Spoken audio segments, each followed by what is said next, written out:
Muito bem. Vamos fazer a nossa prece, então. Vamos agradecer a Jesus pela oportunidade de estarmos reunidos nessa noite, prontos para esse estudo da mediunidade, que nos esclarece a respeito da vida espiritual, que é a verdadeira vida, e nos dá ferramentas para que possamos seguir em frente todos os dias, recomeçando de onde paramos ontem, felizes, certos de que tudo fica bem quando nós fazemos a nossa parte. Um dia de cada vez nós damos conta. Esse é o meu desafio, esse é o desafio de todos nós. E que nesse estudo do GEOL possamos utilizar isso como um lema, seguir sempre em frente, acreditando na nossa capacidade, treinando a nossa capacidade quando nós não a temos e entendendo que somos todos destinados à felicidade hoje. Gratidão aos espíritos amigos por confiarem em nós.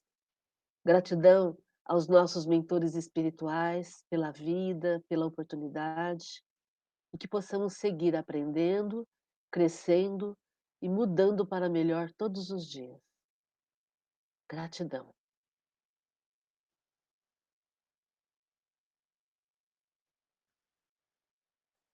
Muito bom. Nós estamos estudando o capítulo 28 do Livro dos Médiuns, no item do charlatanismo e do embuste, e hoje a gente vai continuar estudando.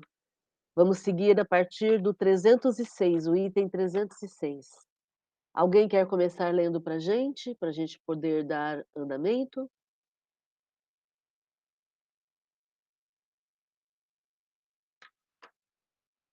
Quem se habilita? Posso ler. Por favor. 306. Médios interesseiros não são somente os que podem exigir um pagamento. O interesse nem sempre se manifesta pela ambição de um lucro material, mas também pelas pretensões de qualquer espécie em que se apoiam desejos pessoais.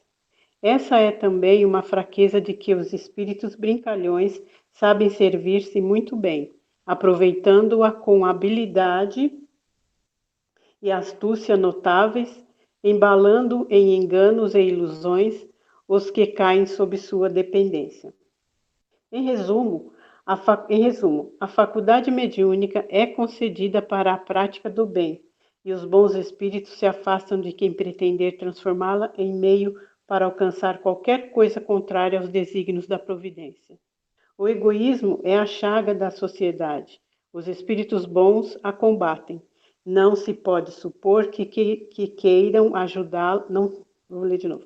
Os espíritos bons a combatem. Não se pode supor que queiram ajudá-la. Isso é tão racional que seria inútil insistir a respeito.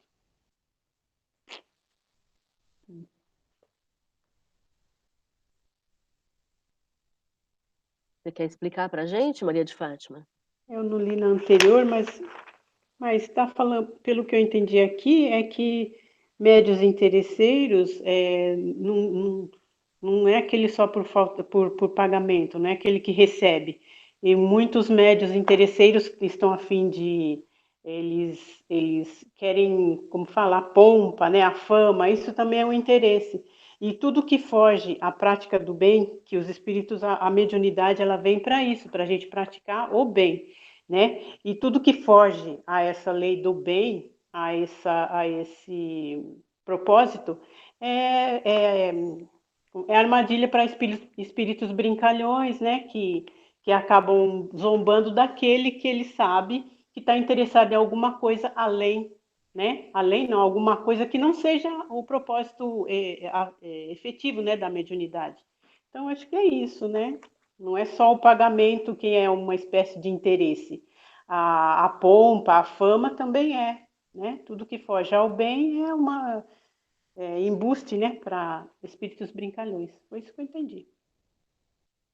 Porque a gente tende a achar que interesse na mediunidade é só dinheiro, né? E se a gente for pensar, o valor agregado da fama, do poder, ele é muito maior do que o interesse financeiro, né? A pessoa que tem fama, que tem poder, ela tem facilidades E aí ela pode, inclusive, adquirir mais dinheiro, né, por conta esse tráfico de influência que ela tem por conta da mediunidade. E a gente tem que lembrar que essa parte do Livro dos Médiuns é escrita pelo Kardec. Então, Cosme Massi diz que 70% da obra kardeciana é escrita dele, né? Por isso que ele chama o Kardec de fundador do Espiritismo, né? E aí ele coloca aqui um resumo de que a mediunidade é uma faculdade concedida para o bem e os bons espíritos se afastam de quem pretenda fazer dela um degrau. Aí a gente pode fechar o livro e ir embora, né? Porque aí já falou tudo, né?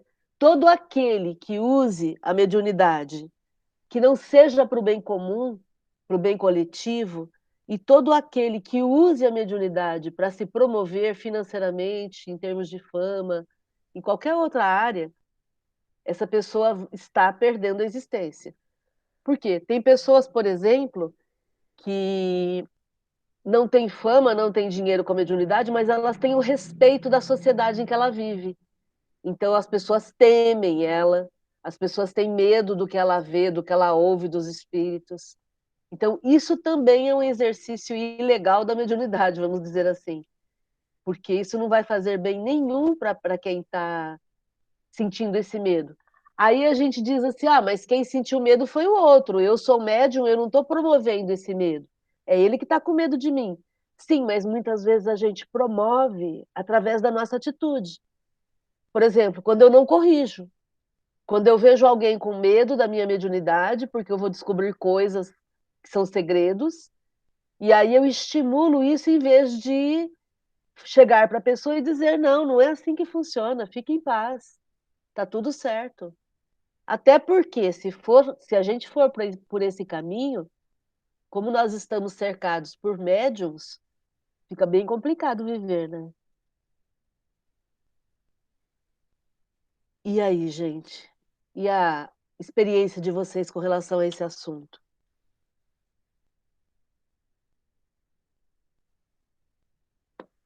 O que vocês acham? Eu tenho uma historinha, né, de que quando eu era criança, e a minha irmã, assim, ela tinha uma menininha que perseguia muito ela, né? E eu era tido como a Mônica, defendia minha irmã, minha mãe e tal. Então, Uma menininha viva. viva, viva, é uma menina do nosso convívio, né, de infância. E ela perseguia minha irmã, enchia o saco da minha irmã, e a minha mãe nessa época era umbandista. Então ela falava que a minha mãe era macumbeira, que a minha mãe era bruxa, que era isso, e a minha irmã chorava, chorava, né? Aí um dia eu falei, quando ela vier, você me chama que eu vou lá. Aí eu fiz exatamente uso disso, eu pus o medo nela. Eu falei, minha irmã é macumbeira mesmo, e ela vai jogar uma macumba em cima de você, que você nunca mais vai sentar nessa bicicleta. Aí você estava falando de usar isso, né? E eu fiz, nunca mais a menina quis saber de provocar a minha irmã.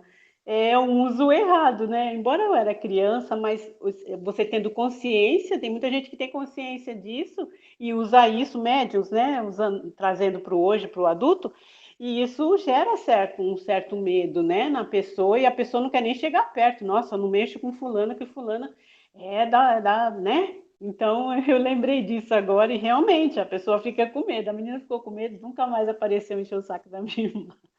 Foi uma historinha boba, mas tem gente que usa disso, né? E é legal esse exemplo que você trouxe, porque isso prova, é claro que a gente já sabe disso, no GEO a gente trabalha esse assunto, mas a gente sempre comentou, e nunca é demais lembrar que o medo é uma aprendizagem, né? Então eu aprendo a ter medo. A boa notícia é que do mesmo jeito que eu aprendo a ter medo, eu aprendo a desaprender o medo, né? Então, se você, quando falou isso para a menina, estivesse lidando com alguém que tinha entendimento, a pessoa ia virar para você e dizer o quê? Olha, você pode fazer o que você quiser, mas eu estou bem, nada me atinge porque eu mantenho o meu equilíbrio elevado. O pessoal brinca que tem o corpo fechado, né? O que é ter o corpo fechado? É você não validar todas as pragas que te rogam. Entende? Porque nós não somos unanimidade, nenhum de nós aqui. Tem um monte de gente que não gosta da gente.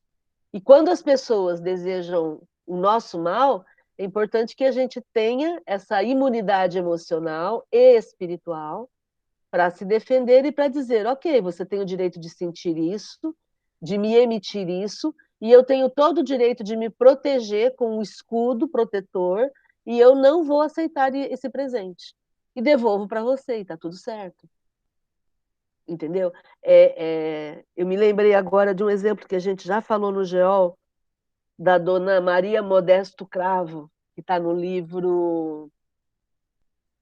Ai, meu Deus, como que é o nome do livro? Nos Bastidores da Obsessão, não.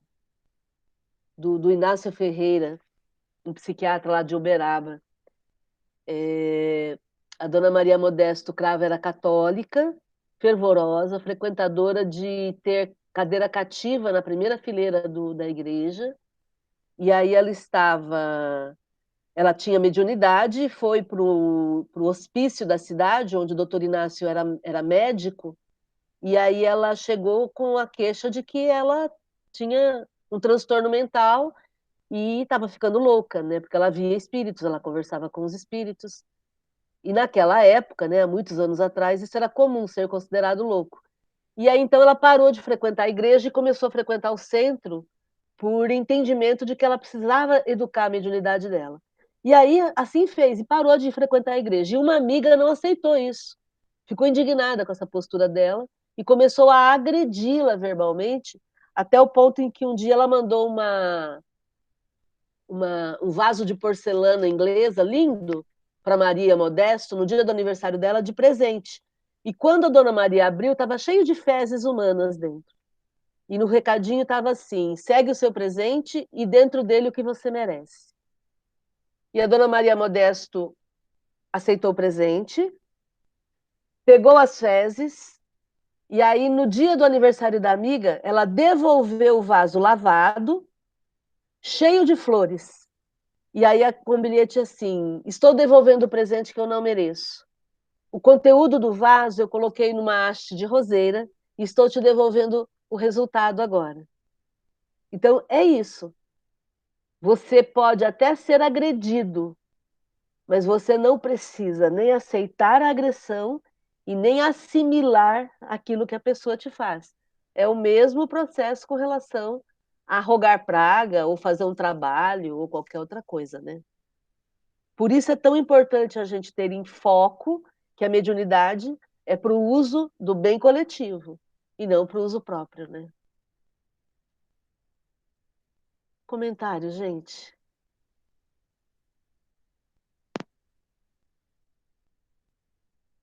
Tudo bem até aí? Ô, Márcia, Oi, Dri. no caso que você falou aí, não tem também nem como que nem uma pessoa usar a mediunidade para descobrir algo de uma pessoa. Ou Tem tem? pessoas que fazem isso. Tem pessoas que trabalham com isso, se intrometendo na vida alheia. Sim, Sim, existe mas isso. através dos espíritos? Sim, porque você sempre vai ter espíritos interessados no que você quer fazer. Hum. Uma pessoa que está bisbilhotando a vida alheia para prejudicar ou por inveja, ela não está numa boa sintonia e ela vai atrair espíritos que tenham a ver com o estado que ela está. Entendeu? E aí, como é que a pessoa que está sendo bisbilhotada, investigada, se defende? Se protegendo. Você não controla o que o outro faz, mas você controla o que você sente. Que é o exemplo que eu dei da dona Maria Modesto. Ela não controlou a ira da amiga que se sentiu abandonada lá na igreja, mas ela controlou a raiva da amiga quando enviou as fezes para ela. E ela usou essas fezes de um jeito legal, né, um jeito bom, e devolveu com muito afeto, porque também tem isso, não adianta fazer com raiva, né? Porque quando eu faço com raiva, o outro está me controlando. Isso é muito legal. O outro me controla quando o estado mental e emocional que ele está me invade. Aí eu perco a minha razão e ele me conduz. É como se ele estivesse me hackeando, me conduzindo. É como se ele entrasse no meu sistema mental e aí ele definisse como é que eu me sinto. Entendeu, Dri? Por isso que é tão importante a gente prestar atenção no objetivo que a gente está tendo. Se o teu objetivo é ser útil para alguém, você já começa no modo bem coletivo. Se o teu objetivo é curiosidade, ou é atrapalhar, ou é inveja, ou é, sei lá, tantas coisas ruins, né? Ou por maldade mesmo. Tem pessoas que têm por hábito a maldade, né? Então, nesse caso, a pessoa já começa viciada no modo atrapalhar a humanidade, né? Aliás, isso tem até no direito, não sei se tem algum advogado aqui no grupo, que é o dolo, né? Quando a pessoa tem a intenção, dolo, né? Quando a pessoa tem a intenção de prejudicar.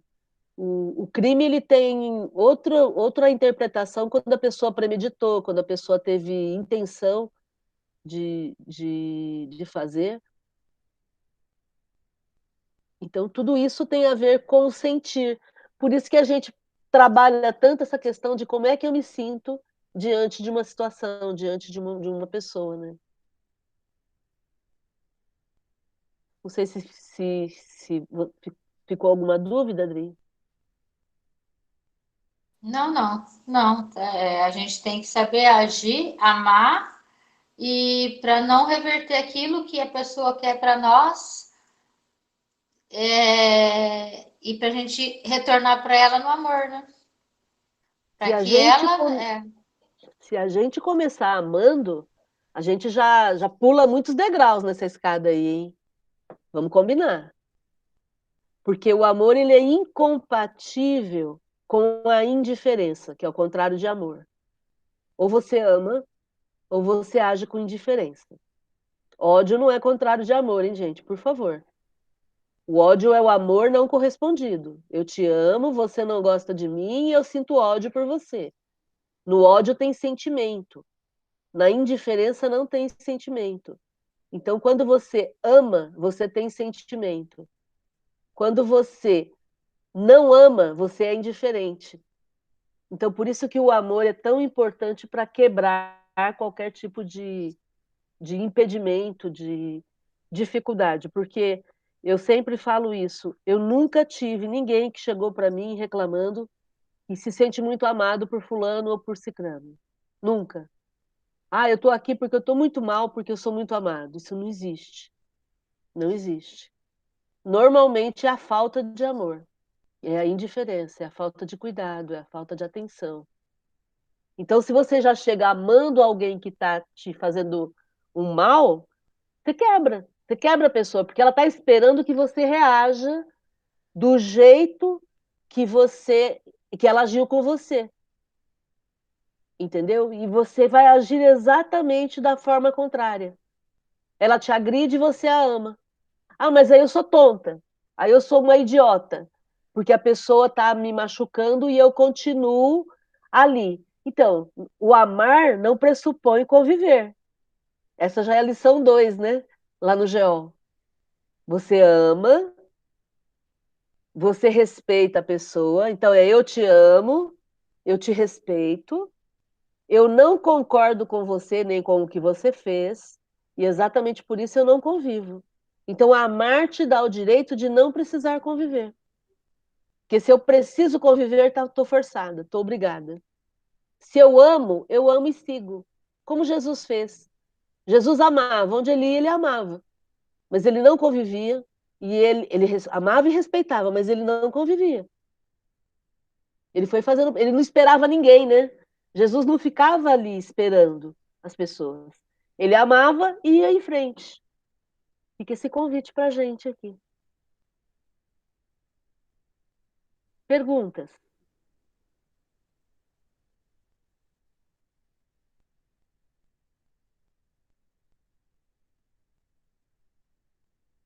Tudo bem aí? Vamos para frente, então? Quem leu 307 para a gente, por favor?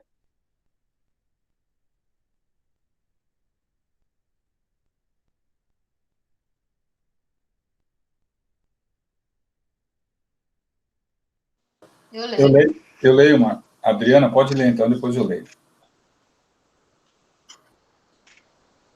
não estando na mesma categoria os médiuns de efeitos físicos, pois que esses geralmente são produzidos por espíritos inferiores, menos escrupulosos. Não dizemos que tais espíritos sejam, por isso, necessariamente maus. Pode-se ser um simples carregador e, ao mesmo tempo, homem muito honesto. Um médium, pois, desta categoria, que quisesse explorar a sua faculdade, muitos espíritos talvez encontraria que, sem grande repugnância, o assistissem. Mas ainda aí outro inconveniente que apresenta. O médium de efeitos físicos, do mesmo modo que os de comunicações inteligentes, não recebeu para seu gozo a faculdade que possui. Teve-a sob a condição de fazer dela bom uso. Se, portanto, abusa, pode dar-se que lhe seja retirada ou que redunde em detrimento seu, porque, afinal, os espíritos inferiores estão subordinados aos espíritos superiores. Dri, vamos comentar, depois você continua lendo, pode ser? Tudo bem. E aí? Comenta aí. A gente estava falando das comunicações inteligentes, tá? E aí o Kardec vai falar agora nesse item sobre as comunicações de efeitos físicos, os médiuns de efeitos físicos. Por exemplo, o médium de cura. Por exemplo, pessoas que trabalham com todo tipo de emissão da própria energia, da energia espiritual, né? Ele diz o seguinte, que talvez fosse mais fácil para um médium de efeitos físicos, porque como não tem uma consequência moral daquilo que ele está fazendo, seria mais fácil para ele poder cooptar os espíritos e estar com os espíritos à sua própria vontade, né? Mas o que o Kardec coloca é que em todas as situações, sejam comunicações inteligentes, sejam comunicações de efeitos físicos, do mesmo modo, o médium não recebeu isso para o seu gozo. Ele recebeu isso para que ele possa fazer um bom uso. E aí, se ele não faz um bom uso, vai redundar um detrimento. O que é detrimento? Um dano moral ou um dano material para esse médium. Então, por exemplo, o que seria um dano material? Ele pode perder a mediunidade em vida. Ele pode se ferir de alguma forma e não conseguir mais exercitar essa mediunidade. Então, pode ser um dano tanto moral quanto um dano físico, material, e isso a gente vê na vida da gente, não é? Um médico que não usa bem a medicina, ele é impedido de atuar, né? Um profissional que não seja um profissional honesto na prestação de serviços, ele é punido e é impedido de trabalhar, pelo menos deveria ser, né? Então, o processo é um processo de uso para o bem comum, ok? Se alguém quiser comentar alguma coisa, senão nós vamos seguir, a Adriana segue lendo.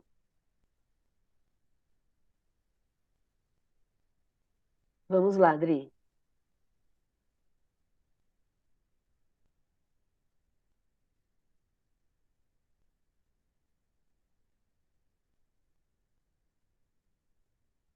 Adriana, você pode ler?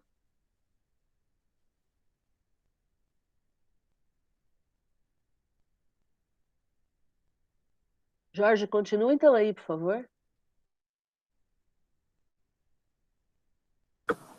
Ok, Márcia, a Adriana deve ter caído, talvez.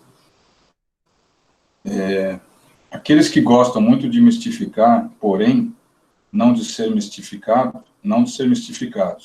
Se prestam de boa vontade ao gracejo, as coisas de mera curiosidade, porque lhe apraz divertirem-se também, é certo que, como aos outros, lhes repugna ser explorados, ou servir de comparsas, para que a receita aumente.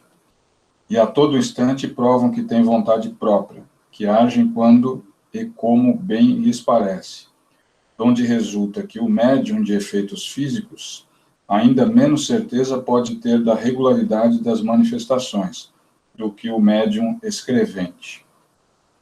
Pretender produzi-los em dias e horas determinados, fora dar prova da mais profunda ignorância, que há de ele então fazer para ganhar seu dinheiro? Simular os fenômenos. E o a que naturalmente recorrerão, não só os que disso façam um ofício declarado, como igualmente pessoas aparentemente simples, que acham mais fácil e mais cômodo esse meio de ganhar a vida do que trabalhando. Desde que o espírito não dá coisa alguma, supre-se a falta. A imaginação é tão fecunda quando se trata de ganhar dinheiro. Constituindo um motivo legítimo de suspeita, o interesse dá direito a rigoroso exame, com o qual ninguém poderá ofender-se, sem justificar as suspeitas. Mas tanto estas são legítimas nesse caso, como ofensivas em se tratando de pessoas honradas e desinteressadas. Bom, o que deu para entender aqui é que o dom que ele recebe não é algo que ele pode usar a hora que ele quer, como se fosse um comércio, ou como se fosse alguma coisa que ele controla. Então, pelo que eu entendi aqui, você não pode controlar isso. E quando você começa a controlar, por exemplo, fazer uma agenda, eu vou receber a cada 30 minutos uma pessoa para fazer alguma coisa. Caracteriza que aquilo ali virou algo assim que não é espontâneo, não é natural. É algo que você está fazendo para ganhar dinheiro ou para ter algum benefício, talvez não seja dinheiro, mas algum outro benefício. Então não aparece quando você quer. É algo que vem naturalmente. Se você está fazendo isso, é porque você está. É um sinal de que alguma coisa não está certa e que você pode ser um charlatão. Oi? Está ludibriando alguém. Você pode estar ludibriando as pessoas. Né? Exatamente. E aí o Kardec começa essa parte do item 307 falando: aqueles gostam muito de mistificar, mas não de ser mistificados. Então, os espíritos que vão assessorar esse médium, que tem interesse pessoal na mediunidade, esses espíritos gostam de mistificar. Então, há uma afinidade, há uma identidade de objetivo, de sentimentos. E é por isso que eles acabam explorando os encarnados, que aí entram nessa história. E se o encarnado não é uma pessoa que estuda Kardec corretamente, no sentido de aplicar Kardec, se é uma pessoa que não entende que a mediunidade não é para fins pessoais, e sim para o bem coletivo, ela vai acabar entrando nessa e vai fazer o que você falou, Jorge, vai marcar a agenda, vai atender pessoas, e aí ela corre o risco de ser usada pelos espíritos. A gente se lembra do filme Ghost, da década de 80, né? Quem já viu esse filme vai se lembrar da médium que tinha no filme e que usava a mediunidade como fonte de renda, porque é permitido isso lá nos Estados Unidos, mas como ela se assustou quando ela viu que haviam espíritos de fato, como ela se assustou quando ela viu que os espíritos a ouviam e que ela era capaz de perceber os espíritos. E mais, ela era capaz de ser perseguida pelos espíritos que não gostavam dela, né? Então, o processo é um processo de interesse mútuo, o espírito quer ludibriar e o encarnado quer ganhar financeiramente. E depois, caso não aconteça, caso não aconteça o fenômeno, o encarnado acaba fingindo, ludibriando o público, porque aí ele tem uma fama e ele não pode falhar nessa fama. Aí entra o orgulho, né? De se achar melhor e tudo mais. Então, é um caminho que não vai levar a um bom resultado, né? E aí, gente, o que vocês acham desse tema?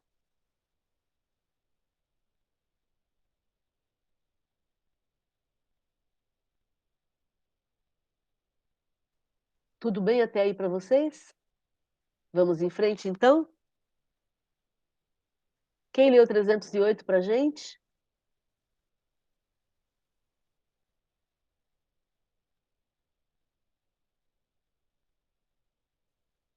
Pessoal que está quietinho, quer ler?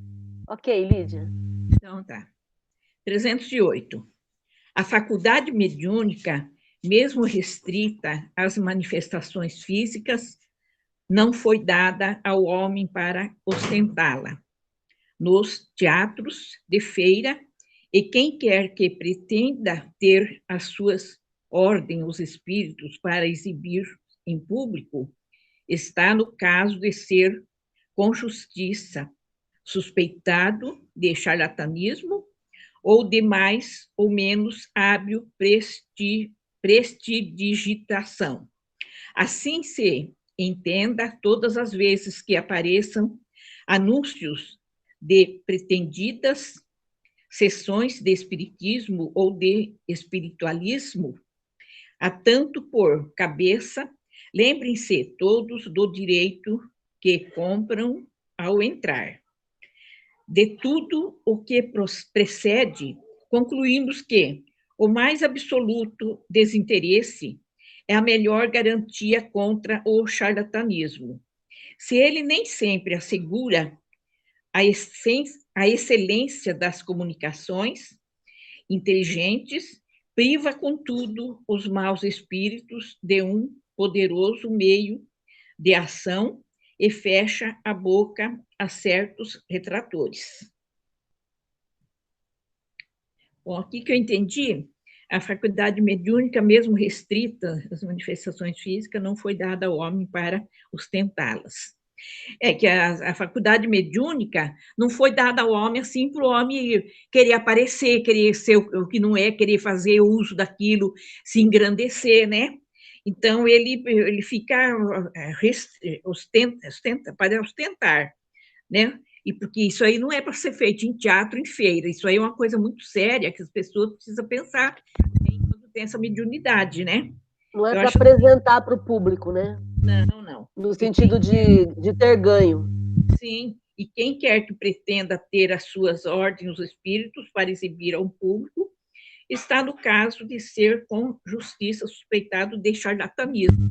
Aí é considerado um charlatão, né? Porque ele está aproveitando da sua mediunidade para enganar as pessoas. Eu entendo isso. E, ao mesmo tempo, hábil prestidigitação, assim se entenda, todas as vezes que apareça anúncio pretendidas sessões de espiritismo ou espiritualismo, a tanto cabeça, lembrem-se todos os direitos que compram ao entrar, né? Então, a pessoa faz aquilo com interesse de ganho, né? Interesse de ganhar alguma coisa com aquilo. E isso aí no espiritismo não é ensinado assim. A gente é ensinado que o que você recebe de graça, você tem que dar de graça, não aproveitar daquilo para ter ganho próprio, né? É isso aí que eu entendi. Prestidigitação é a técnica de iludir o espectador com truques, Certo. Que dependem da rapidez e agilidade das mãos, que é o conhecido ilusionismo, né? Certo. É isso aí que eu entendi, né? E a excelência das comunicações inteligentes priva, contudo, os maus espíritos de um poderoso meio de ação e fecha a boca a certos retratores. Quer dizer, quando ele é exercido com uma coisa séria, então ele não vai sair aí se retratando, falando tudo o que ele quer, só para levar proveito, né? Então, já é uma coisa mais restrita para ele. Eu entendo isso aí. Perfeito.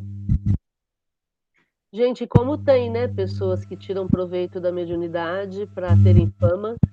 A gente estava comentando que não apenas a mediunidade, mas a religiosidade está sendo provada em todos os seus caminhos, né?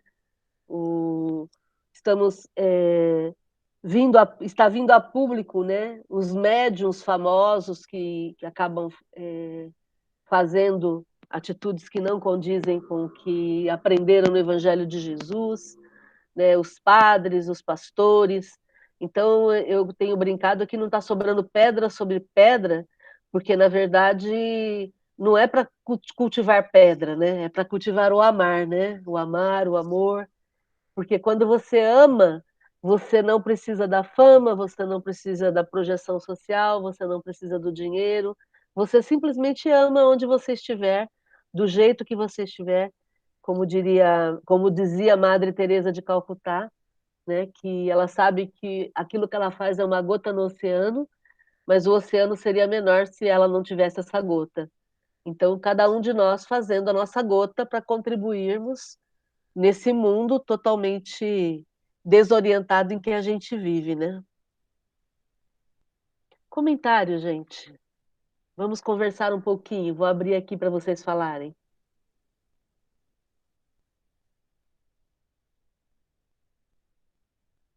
Como é que vocês veem a mediunidade? O que vocês acham disso? Márcia, assim, pelo que eu estou entendendo, a mediunidade também ela tem uma espécie de selo de qualidade, né?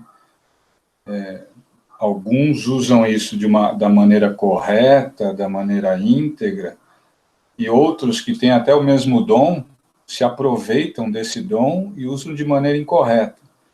Então, cabe a nós também termos a responsabilidade de conseguirmos identificar se a gente está caindo numa cilada ou não, né? E ter um pouco de critério, né? Já que, como você falou, isso está espalhado por aí, não só na mediunidade, mas acho que em tudo, né? Hoje você para no semáforo, tem lá no poste um número de um telefone, e adivinha o seu futuro, leio cartas, uma série de coisas, né? Então a religião acabou, em alguns momentos, virando um comércio. E eu acho que cabe a nós também, assim como o Kardec fez, saber identificar se a gente está caindo numa cilada ou não, né? Numa arapuca ou não. Sim, e a fórmula para isso é desconfiar sempre. Essa é a questão. O que a gente precisa atentar é que a mediunidade não é uma invenção do espiritismo. A mediunidade existe desde que o homem é homem, porque ela é uma faculdade física, então é óbvio que ela sempre existiu.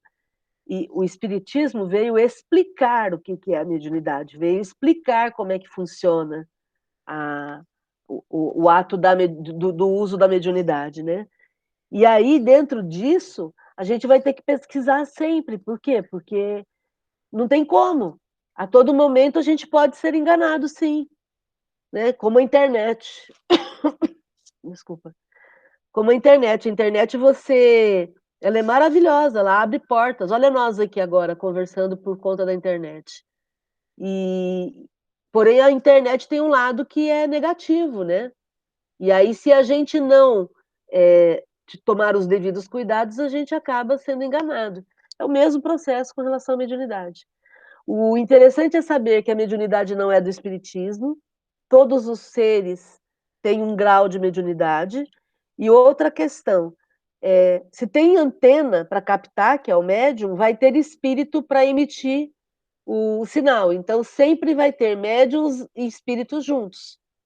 E aí é que entra a questão, se eu me controlo, se eu me equilibro, se eu trabalho com o meu interior para ter menos orgulho, menos egoísmo, para amar mais, eu aumento a probabilidade de estar na presença de espíritos melhores. Se eu faço o contrário, se eu tenho interesses materiais, eu vou estar seguindo e vou estar do lado de espíritos que são também envolvidos pela sensação material, né? Aí a gente vai incluir tudo, né? Os prazeres, os gozos, o dinheiro, a alimentação, a bebida, tudo mais. Ok? Comentário, gente. A Malu fez um comentário aqui interessante, né? A mediunidade não é uma facilidade que foi oferecida a alguém, né? Ela é uma responsabilidade. Então, ela não veio para facilitar a sua vida, né? A vida daquele que recebeu essa... Mas sim para usar a pessoa como meio para ajudar quem precisa, né? Não é, a mediunidade, ela não é fim, ela é meio, né, numa pessoa, né? Tem um livro que nós falamos na semana passada, o livro Emmanuel, do espírito Emmanuel, que foi psicografado pelo Chico Xavier há muitos anos. E nesse livro tem uma mensagem, tem uma fala do Emmanuel explicando o que é a mediunidade. E ele diz, em resumo, que a mediunidade ela acontece da seguinte maneira: a pessoa tem um passado tão escabroso, tão completamente perturbado, que aí ela recebe a oportunidade de nascer num corpo com mediunidade. E aí ela vai ter a oportunidade de usar essa mediunidade para antecipar todo esse passado escabroso e corrigir dentro dela todos esses atos infelizes que ela cometeu. Então não é uma pena, ela é uma oportunidade, como você falou. É uma grande oportunidade da pessoa ser útil. Ah, mas eu não quero a mediunidade, eu posso corrigir isso de outra forma? Claro que sim. Porém, na mediunidade você paga em menos parcelas e com menos juros, sabe? Essa comparação eu acho legal para a gente poder entender. É como se eu tivesse a possibilidade de antecipar essa correção, porque também não gosto da palavra pagamento, né? Deus não é agiota, ninguém está aqui para pagar os pecados, né? Na verdade, eu estou aqui para corrigir minhas escolhas infelizes, porque se eu mantenho as minhas escolhas infelizes, eu fico mal. E eu não consigo me sentir merecedora de luz. Então, a mediunidade é um caminho que eu posso usar para me transformar mais rapidamente. Por quê? Porque ela exige. Ser médium não é uma tarefa fácil. A gente tem médiums aqui no grupo que sabem disso, né? Você ter percepções que ninguém tem, ter sensações que ninguém tem, e manter o equilíbrio, isso é muito punk, como diz a meninada. Entende? Você ver coisas que não são legais. Porque a gente acha que ter mediunidade é só ver espírito de luz, né? A questão é que a antena capta tudo. Capta tanto o lado bom quanto o lado negativo, o lado perturbado do plano espiritual. Então, se eu tenho mediunidade, eu necessito me tranquilizar, me acalmar e usar isso com serenidade, com tranquilidade, entendendo que eu não fui amaldiçoada. Tem pessoas que acham que é uma maldição. Mediunidade não é uma maldição. Mediunidade é uma porta, é uma oportunidade. Se os médiuns aqui do grupo quiserem falar, fiquem à vontade.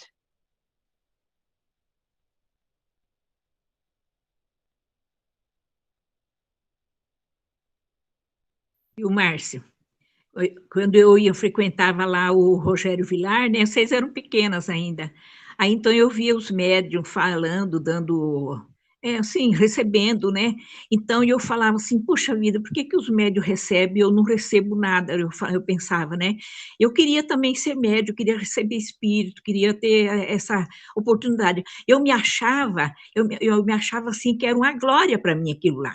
Que receber médium, né, fazer alguma coisa. Aí então eu cheguei e conversei com a pessoa que tomava conta tudo, então ela fez uma análise, ela falou assim, eu vou marcar um dia para nós ver certinho o que você, qual é a sua aptidão, ela falou, né? Aí então ela fez, nós fomos numa sala que tinha lá no Rogério Vilar, no momento, você lembra até lá do Rogério Vilar, né? Aí nós fomos lá, então ela fez um trabalho, tudo. Então ela falou assim: olha, você não tem mediunidade para receber espírito. Ela falou, mas você tem uma percepção que você pode fazer a mesma coisa. Ela falou, né? Então você pode também fazer o bem sem receber espírito. Aí que eu fui compreendendo, porque eu achava que eu ia ser feliz se eu recebesse espírito, né? Aí depois que eu fui entender que não, que eu falei assim, poxa vida, tantas oportunidades que eu tenho de fazer o bem, sem receber espírito, né? Aí eu entendi como que era a coisa, né? Aí eu fiquei tranquila, mas eu me culpava por eu não receber. Aí depois que eu entendi, eu falei, ai, tá tudo certo. Aí ela falou, não, tá certo. Ela falou, isso aí mesmo. Ela falou, uns têm oportunidade, uns têm e outros não têm, mas médios pode fazer o bem em qualquer situação, né? Aí então eu fiquei mais tranquila com isso. Que legal. Vamos lembrar que esse caso que a dona Lídia está falando aí é o da dona Amélia, né, que era médium, Maria Amélia, lá no Rogério Vilar, na Anchieta. E é uma médium muito antiga, né? E antigamente havia isso, né? Essa questão dos médiums fazerem essas consultas. Hoje É. ainda tem em alguns lugares, mas há médiums e médiums, né? Dona Maria Amélia era uma pessoa muito caridosa, muito iluminada, né? E aí cabe a cada um de nós nos analisarmos, né? Esse é que é o convite para que a gente possa se analisar, porque aí nós não vamos entrar nesse processo de ficarmos nos comparando com os outros, né? Eu é que tenho que aprender a me olhar, eu é que tenho que aprender a me cuidar, eu é que tenho que aprender a, a entender como eu sou. Porque só eu posso explicar a minha mediunidade, né? Ninguém pode fazer isso por mim. Antigamente, os médiums que eram mais esclarecidos faziam isso porque havia uma carência total de estudos, de participação, né? As pessoas só iam no centro para participarem da palestra, né? Hoje, olha aqui, nós estamos falando sobre isso num grupo de estudos online. Então, é claro que o conhecimento liberta, né? Ele possibilita que a gente possa se analisar melhor e progredir nesse processo. Muito bom. Algum outro comentário?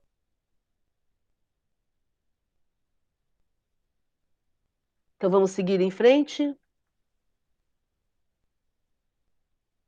Quem lê o próximo para a gente?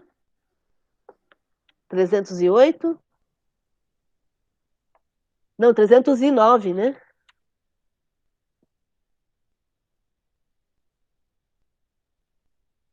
Quem lê para a gente? 309? Eu leio de novo, mas Tá. resta o que se poderia chamar as tramóias do amador, isto é, as fraudes inocentes de alguns gracejadores de mau gosto, podem sem dúvida ser praticadas à guisa de passatempo em reuniões levianas e frívolas, porém jamais em assembleias sérias, onde só se admitam pessoas sérias. Aliás, a quem quer que seja, é possível dar-se a si mesmo o prazer de uma mistificação momentânea. Mas seria preciso que uma pessoa fosse dotada de singular paciência para representar esse papel por meses e anos, e de cada vez durante horas consecutivas. Só um interesse qualquer facultaria essa perseverança, mas o interesse, repetímo-lo, dá lugar a que se suspeite de tudo. Pode comentar. Então, existem aqueles espíritos e aqueles médiums que gostam de tramóias, de enganação, de engodo, né? Mas são amadores, porque fazem pequenas fraudes quase que inocentes em reuniões levianas e frívolas. É claro que nenhum espírito sério vai assessorar esse médium. Se ele está fazendo isso por divertimento, por isso a gente fala tanto da brincadeira do copo, que é uma brincadeira ainda comum entre os jovens, que acham que experimentar a mediunidade através da brincadeira do copo é válida. Então, por que a gente diz que não é válida? Porque é uma reunião leviana, uma reunião frívola, que vai atrair espíritos, vai despertar o interesse de espíritos que gostam de brincar, e aí, quando esse jovem vai dormir, o espírito vai estar ali, querendo continuar a brincadeira. Sabe aquele animal de estimação que você tem, que você brinca? E daí depois você fala, bom, agora vamos dormir. E aí ele quer brincar. Percebe? Então é um processo em que você acaba abrindo portas que não deveria abrir. Por quê? Porque, como a gente pensou, como a gente leu aqui, existe um vício na origem. A reunião é leviana e ela é frívola. Não é uma assembleia séria. Ah, mas eu quero fazer isso para que eu possa checar se eu atraio espíritos frívolos e como é que eu lido com isso. Então, só que aí eu vou ter que ter muita paciência para poder fazer isso, e aí eu já erro na minha escolha, Por quê? Porque o meu objetivo não é ser útil. O meu objetivo é provar que existem espíritos que são brincalhões. Então, eu já perdi, na origem, o verdadeiro motivo da minha reunião, porque eu estou querendo fazer só para provar que eu sou boa, que eu dou conta de lidar com espíritos frívolos, ou que eu consigo evitar que os espíritos frívolos continuem me assessorando. Quer dizer, está tudo errado. Está tudo errado. Reunião com o espírito, apenas se o interesse da reunião é instruir e socorrer. Quando eu quero instruir e socorrer, eu estou protegida pelos espíritos amigos que nunca nos abandonam.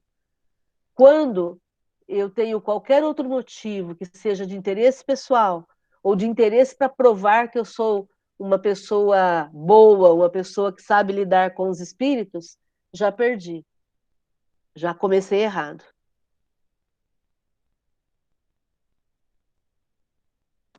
Ok?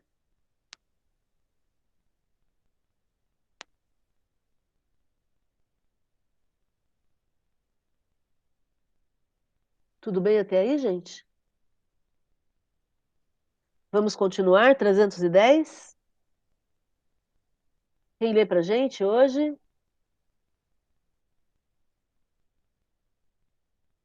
Eu leio, Márcia.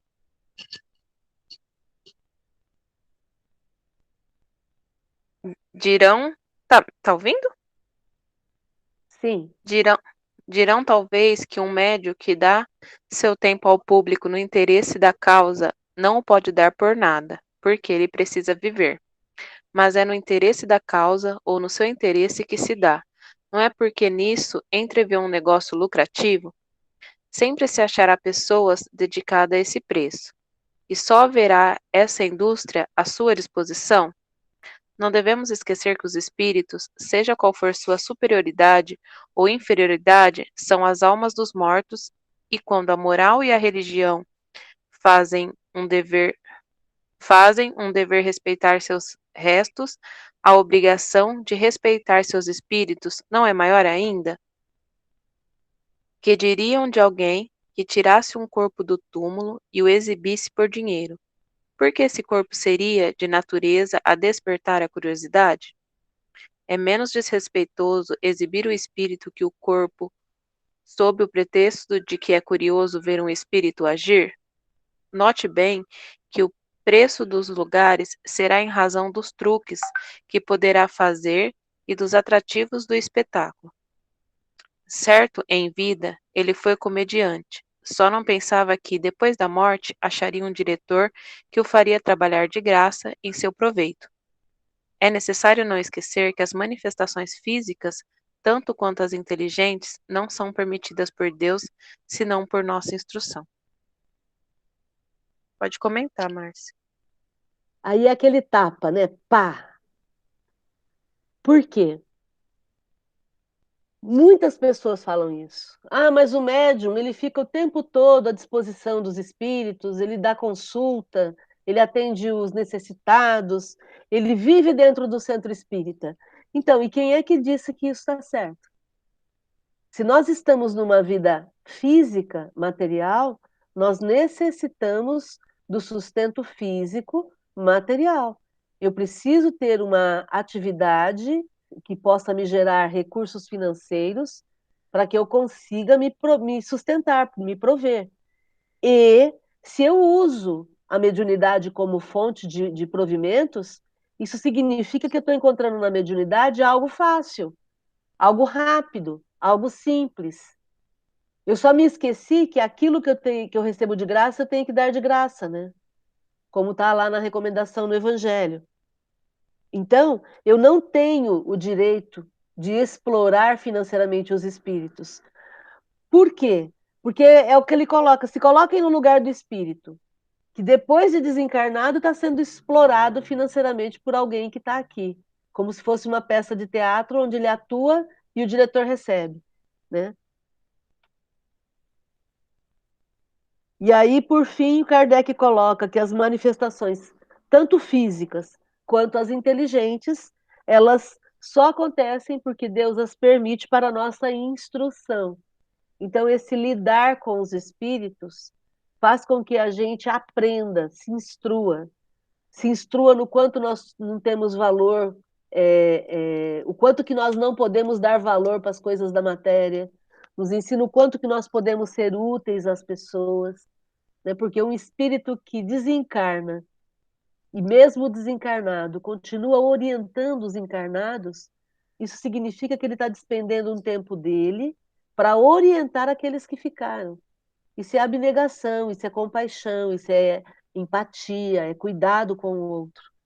Então, eles nos ensinam, através da sua ação, o exercício dessa compaixão, dessa empatia, desse trabalho desinteressado.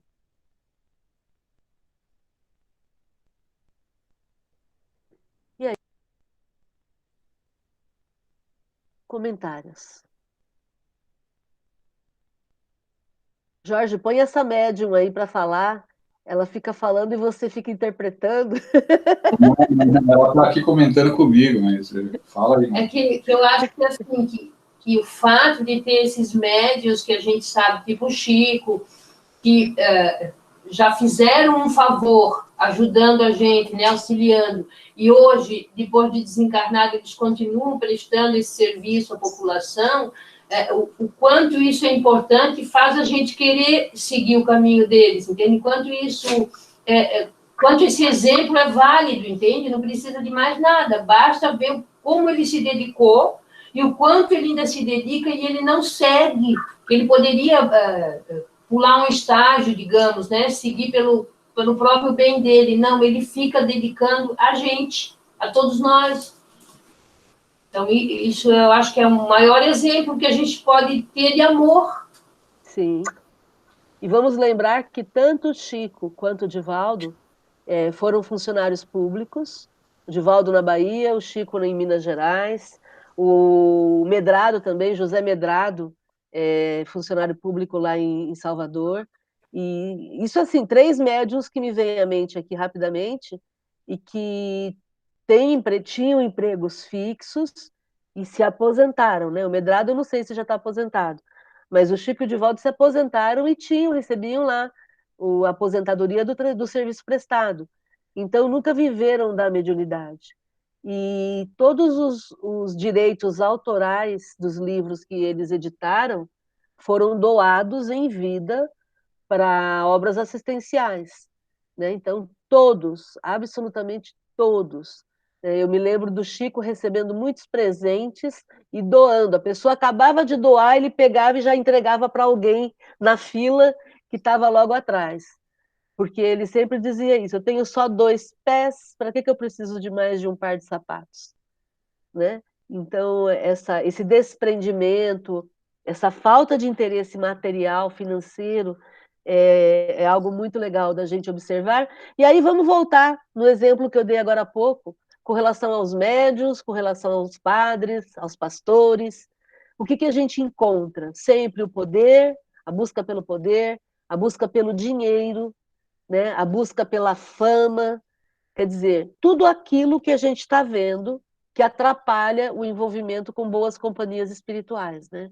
Então, por aí a gente já começa a corrigir no nosso comportamento aquilo que precisa ser corrigido para que a gente baixe a nossa bola, olhe mais para a nossa realidade e seja mais útil. Não é para ninguém se humilhar, é só para a gente parar de supervalorizar o nosso passe, né? Porque se estamos aqui na Terra, estamos todos muito parecidos espiritualmente. Então é isso. Comentário, gente. Mais ou menos assim, né, Márcia? Qual é a sua profissão? Ah, eu sou médium. Pronto. Já, provavelmente, você já está entrando numa roubada. Né?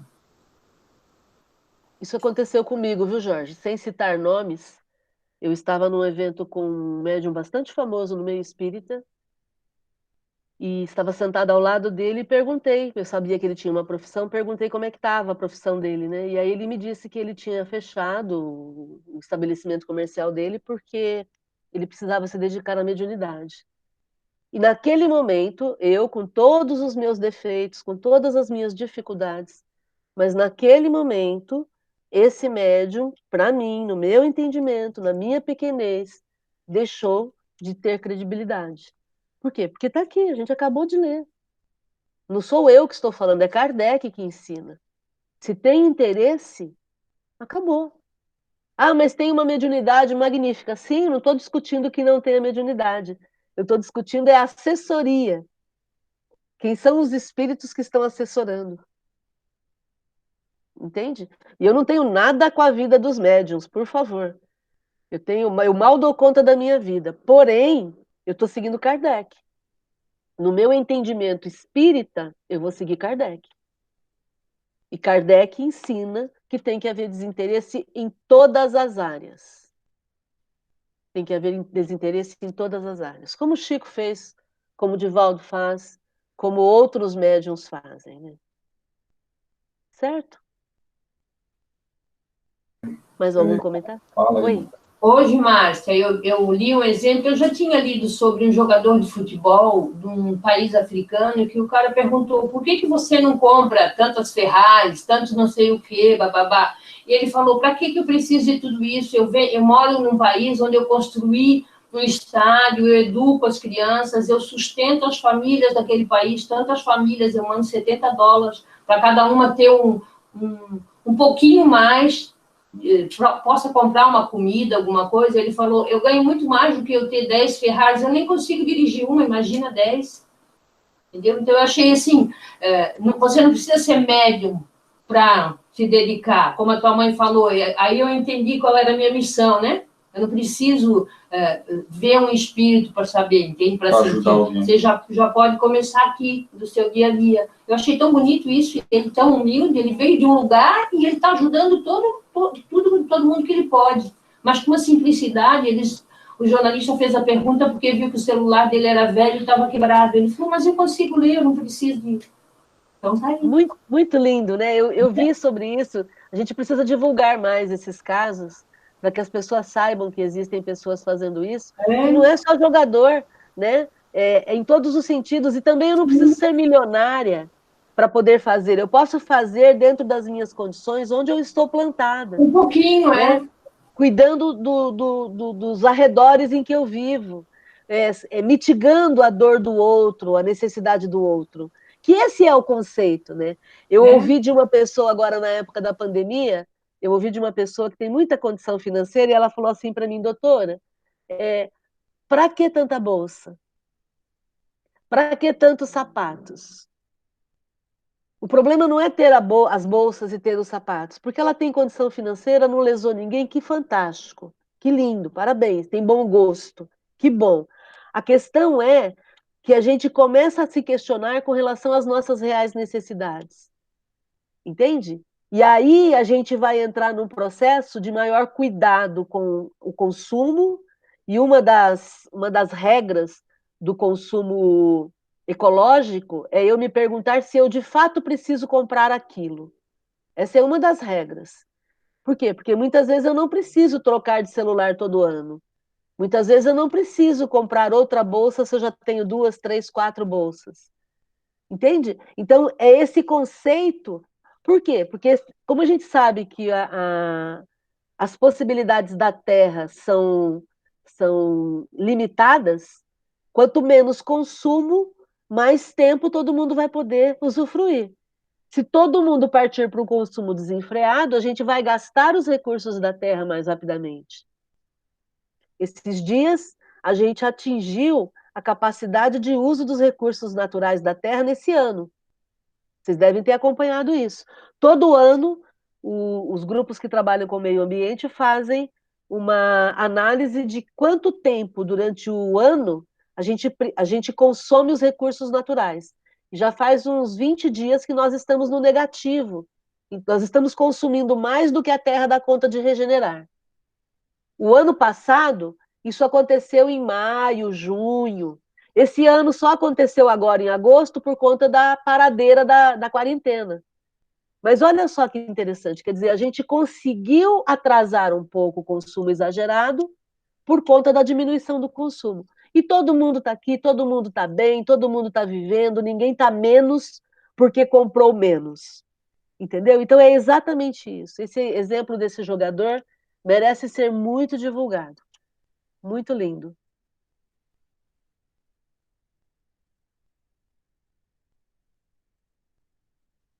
Algum outro comentário, gente? Senão nós vamos parar aqui e vamos continuar na semana que vem. Começamos então na semana que vem do 310 para frente. Tá bom? Vamos fazer a nossa prece de encerramento. Quem quer fazer a prece para a gente, por favor, hoje?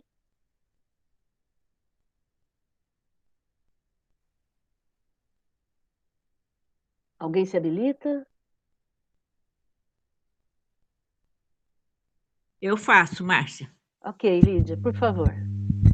Jesus querido, neste momento, vamos elevar nosso pensamento a Deus, a Jesus, aos mentores espirituais, aos guias que estão nos protegendo, nos iluminando, também aos mentores do GEOL, que estão neste momento também trabalhando a espiritualidade das pessoas, que Jesus nos abençoe em todos os momentos, principalmente nesta pandemia que estamos vivendo, que Jesus nos ilumine a saber com mais sabedoria com este momento que está acontecendo, que Jesus nos abençoe e nos dê entendimento, nos dê discernimento para podermos viver mais felizes neste momento. Que Deus e Jesus, o nosso anjo da guarda, nos protege em todos os momentos. Obrigado, Senhor Jesus. Agradecemos a Jesus por nos ensinar o fator amar. E agradecemos também a Kardec por nos ensinar o fator espiritual, que nos liberta de todos os dogmas limitantes. Que Jesus nos abençoe nesta noite e que possamos passar uma semana, um término de semana mais feliz, estarmos outra vez, na próxima segunda-feira, já aposto, para o estudo novamente do Livro dos Espíritos. Que Jesus nos abençoe. Que assim seja.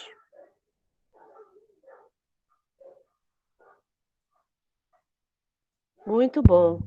Como o seu José lembrou aí no fundinho, amanhã temos a Academia da Felicidade. Legal. Com certeza. Fica o convite para amanhã e fica o convite para segunda que vem o estudo do Livro dos Espíritos e na próxima quarta estaremos aqui. Quero lembrá-los que todas as nossas reuniões já estão publicadas lá nos canais do GEOL, no YouTube, no Facebook. Então assistam, curtam, isso impulsiona ainda mais o nosso canal, tá bom? E convidem pessoas que queiram aprender, estudar, crescer e mudar. Gratidão a vocês. Fiquem bem, se cuidem e até a próxima. Gratidão. Boa noite, boa noite. Tchau, boa noite.